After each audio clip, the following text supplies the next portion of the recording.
Well, there we were. We were doing fine. We were bouncing back, weren't we? We were above 40,000, 42, 43,000. We were doing fine. And then suddenly, President Biden had to open his mouth about cryptocurrency and the IRS. So this is everything that President Biden just weighed in on about the IRS and what his plans are to tax cryptocurrency. We knew that this was coming. I've been warning you folks here on the show for a long time. Like, when you sell Bitcoin, that is a taxable event. When you sell cryptocurrency, it is property. It is a taxable event. You will pay capital gains taxes on it, which is why I've said I can't imagine anyone would use Bitcoin to buy a Tesla. Why in the world would you sell a store of value property coin like Bitcoin and then buy a depreciating asset like a Tesla? But never mind any of that, because today President Biden announced his significant tax evasion risk assessment. Bitcoin reverses lower as a result, of course, what just unfolded just a short time ago. The Treasury Department now says that cryptocurrencies pose a significant tax evasion risk. Among the proposals in this new Biden plan are proposals to strengthen compliance. That would be a major requirement, that any crypto transfers over 10,000 have to be reported to the IRS. Anything. I just transferred a bunch of money today. So, okay, every time that happens, that needs to be reported to the IRS. You need to let them know any transfer over $10,000. Well, what if these particular companies are outside the United States? Like, what jurisdiction? This is all going to raise really serious questions. And of course, Bitcoin then took a dump as a result. Bitcoin is now down about 39. Now it's about 40, right? Hovering around that 40 range after we saw a nice bump. Literally, I went to the doctor. I had to go to the doctor's appointment this afternoon, and I went in as Bitcoin was coming back, Ethereum was coming back, everything's coming back. I come out of the doctor's appointment, and President Biden opens his mouth, and here's what we have. So the news is part of this broader Biden plan right now, to raise $700 billion in revenue over the coming decade by stepping up IRS scrutiny of Americans, including doubling the size of the IRS workforce by hiring 87,000 additional employees by 2031. So in general, I am all for this, because the main tax cheats in this country are the billionaires and millionaires who pay nothing in taxes, don't pay what they should be paying in taxes because the IRS doesn't have the staff to come after them. And we now know from the data that it ends up falling disproportionately, audits fall disproportionately on people of low income means in the United States. Yeah. People that don't make any money in the United States are the ones that get a large portion of the audits in the United States. This is astonishing. 45% of those that are audited in the United States are low-income American workers. How is that? Really? You're going to go after someone for a $5 charge or a $5 payment that they missed on their taxes? That's who you're going after? What about the billionaires who are offshoring money and lying about their taxes? All in all, I'm in favor of a revised approach at the IRS. Add on additional staff and go after the people who are actually stealing money, who are actually not paying the proper taxes that they need to be paying. These people that are offshoring money, running it through different accounts, money laundering in the Cayman Islands, those sorts of people.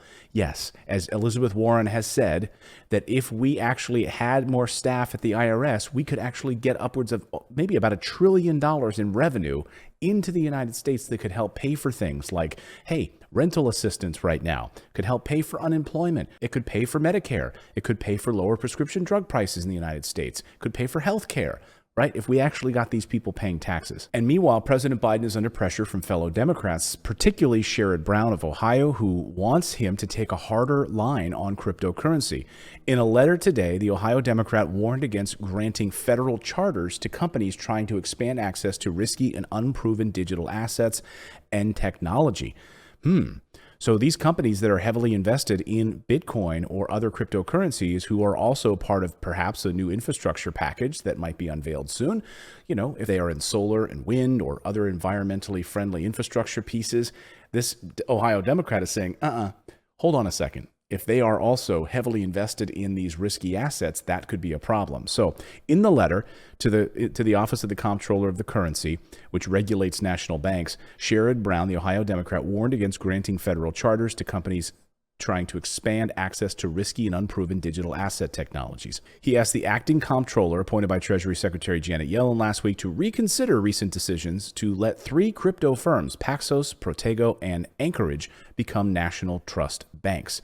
Brown and tech firms would use their new OCC charters to convince customers that their business models are safe, stable, and dependable for customers as a local community bank.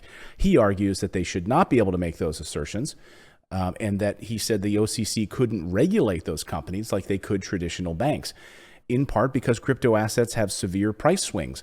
Therefore, they wouldn't be able to protect through FDIC. If you put your money in there, then you've got federal backing of those funds up to, $250,000 in most traditional banks, backed by the full faith and credit of the United States government. In this situation, we couldn't do it. He says not only could these charter approvals lead customers to underestimate the risks related to these assets, but it could undermine faith in the safety and stability of the entire banking system. Interesting. Well, on the same day, of course, that he sent this letter, Bitcoin's price fluctuated wildly. It was at 30 overnight, up to 39 by showtime today. And during our live show in the morning, which we do every morning live at 9 a.m. Eastern time, you got to subscribe. We were up to 42, almost 43. And then, as I said, back down thanks to this news. Now, this new move by Democrats is a complete reversal from the Trump administration, which under their OCC laws on the comptroller's office, they had a series of crypto-friendly moves. So this is a total reversal. Back then, it was Brian Brooks, who was the comptroller. He encouraged companies operating in the heart of the digital currency trading to apply with the agency to become national trusts. And they did. So you had these special financial institutions which were jumping into this mix and trying to become a part of this. These charters would help the firms operate across state borders with a single set of rules, and as well to potentially expand the suite of financial services they offered. That's what other banks have access to right now. And wouldn't you know it, the former head of the OCC, Brian Brooks, became the CEO of Binance, in the U.S. arm of Binance, one of the largest cryptocurrency exchanges. So that was the Trump White House. Here's the Biden White House trying to clamp down on this cryptocurrency move. All of this comes at a moment when we have a number of things making cryptocurrencies sour for investors. I mean, just look at the front page of the Wall Street Journal. Bitcoin falls as much as 30% as investors sour on cryptocurrencies. So today we have President Biden announcing a clampdown from the IRS. Anything over $10,000 must be reported to the IRS. Remembering, of course, that it is a taxable event when you sell cryptocurrency. And that is a felony if you do not report that to the federal government. A felony, not even a slap on the wrist. Then you have Chinese regulators saying that they don't want their banking institutions to be trading in cryptocurrency, using that in their system. That's a centralized system. We already know that. Then, of course, you had Elon Musk tweeting about Bitcoin. We all know that story. And then you have our very own Securities and Exchange Commission, the SEC in Washington, issuing its own Bitcoin investment warning. All of that to say that, are we stuck? Is this the new low here for Bitcoin? It's going to be in the 30s from here on out? Or will we see an absolute surge in cryptos? And is this the ultimate buying opportunity right now? I mean, look at Ethereum at this hour as well.